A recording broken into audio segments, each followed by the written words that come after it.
Hi, நான் உங்கள் ராஜா from Siva Associates, பாடி சென்னை 50.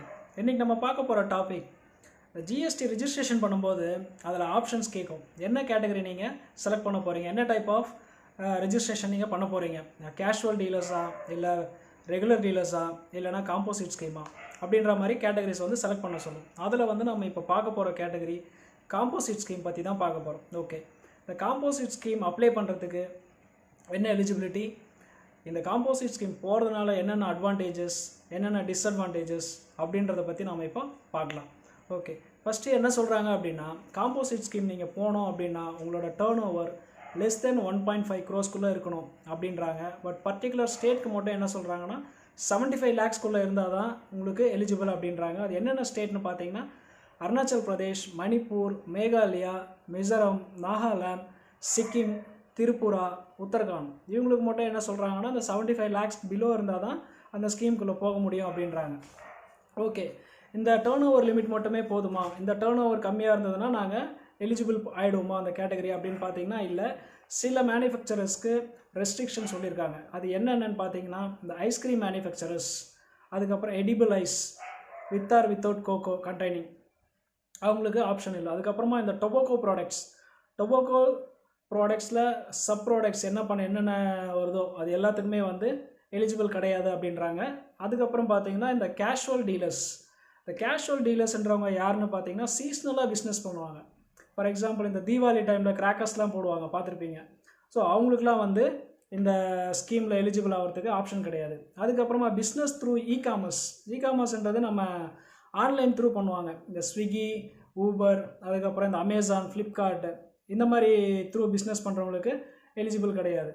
அதுக்கப்புறமா பார்த்தீங்கன்னா உங்களுக்கு லீகல் சர்வீசஸ், ஆர்சிஎம் கேட்டகரியில் வர சர்வீசஸ், அதாவது ஃபார் எக்ஸாம்பிள் சொல்லணும்னா உங்களுக்கு லாயர், அட்வொகேட்ஸு, இந்த மாதிரி டைப்ஸில் வரவங்களுக்கு எலிஜிபிள் கிடையாது.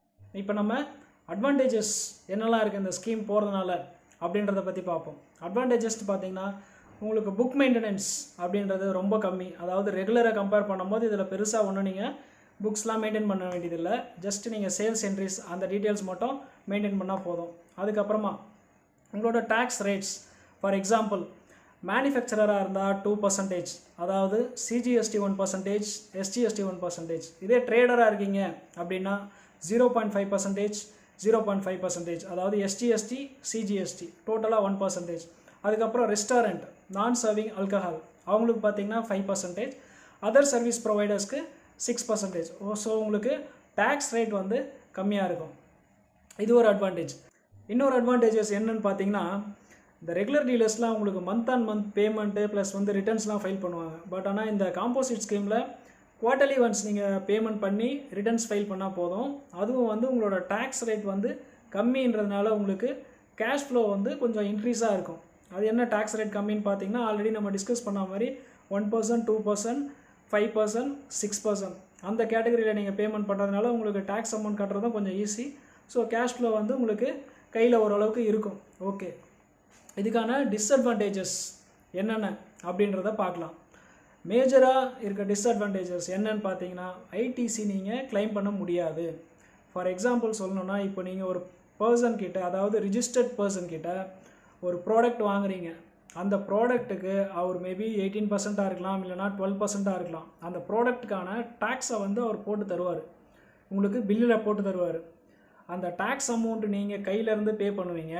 பட் ஆனால் நீங்கள் இன்வாய்ஸ் கொடுக்கக்கூடாது. எப்போவுமே உங்களோட கஸ்டமருக்கு பில் ஆஃப் சப்ளைன்னு தான் போடணும்.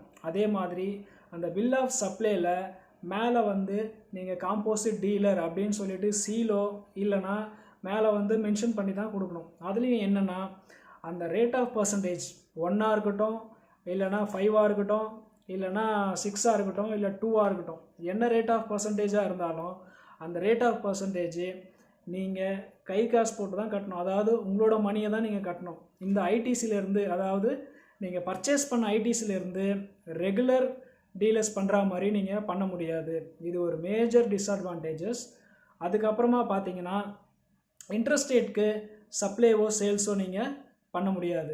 அதாவது இந்த ஸ்டேட்லேருந்து, நம்ம தமிழ்நாட்டிலேருந்து டெல்லிக்கோ மும்பைக்கோ ஏதாவது ஒரு எமர்ஜென்சி சுச்சுவேஷனில் பண்ணணும், இல்லைனா வந்து திடீர்னு ஒரு ஆர்டர் வருது, அந்த மாதிரி டைம்லலாம் வந்து நீங்கள் கண்டிப்பாக பண்ணவே முடியாது. இது ஒரு டிஸ்அட்வான்டேஜஸ். இது மேஜராக பார்த்தீங்கன்னா யாருக்கு சூட் ஆகும் அப்படின்ற மாதிரி கேட்டிங்கன்னா என்னோடய சஜஷன்ஸ் நான் சொல்கிறேன்.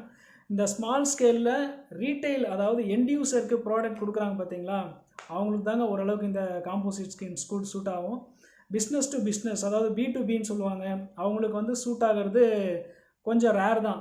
ஏன்னா அவங்க ஜிஎஸ்டி எப்படியும் கிளைம் பண்ணி தான் அவங்க பிஸ்னஸ் பண்ணுவாங்க. அதிலேயே அவங்களுக்கு பார்த்திங்கன்னா நிறைய பர்சன்டேஜ் டிஃப்ரென்ஸ்லாம் இருக்கும். ஸோ அதனால் கண்டிப்பாக இது டீலர்ஸ்க்கு, அதாவது எண்ட் யூசர் யாருக்கு இந்த ப்ராடக்டை கொடுக்குறாங்களோ அவங்களுக்கு மேபி செட் ஆகிறதுக்கான சான்சஸ் இருக்குது. ஸோ இந்த B2B கேட்டகரிக்கு இந்த ஸ்கீம், காம்போசிட் ஸ்கீம் சூட் ஆகிறது ரொம்பவே கொஞ்சம் கஷ்டம்தான் நான் சொல்லுவேன். ஸோ யார் வந்து ரீட்டைல், அதாவது எண்ட் யூசருக்கு நீங்கள் சேல்ஸ் பண்ணுறீங்களோ மேபி அவங்களுக்கு வேணால் இந்த ஸ்கீம் ஓரளவுக்கு ஹெல்ப்ஃபுல்லாக இருக்கலாம். எல்லாருக்கும்னு சொல்லிட்டு சொல்ல முடியாது. ஓகே, அதனால் நீங்கள் ரெஜிஸ்ட்ரேஷன் பண்ணும்போதே கிளியராக உங்களோட என்னென்ன உங்களுக்கு தேவையானது இருக்குது அப்படின்றத கிளியராக ஃபிக்ஸ் பண்ணிவிட்டு அதுக்கப்புறமா ரெஜிஸ்ட்ரேஷன் பண்ணுங்கள். அப்போ தான் வந்து உங்களுக்கு பிஸ்னஸ் பண்ணுறதுக்கும் ஈஸியாக இருக்கும். தேங்க்ஸ் ஃபார் வாட்சிங். தேங்க்யூ.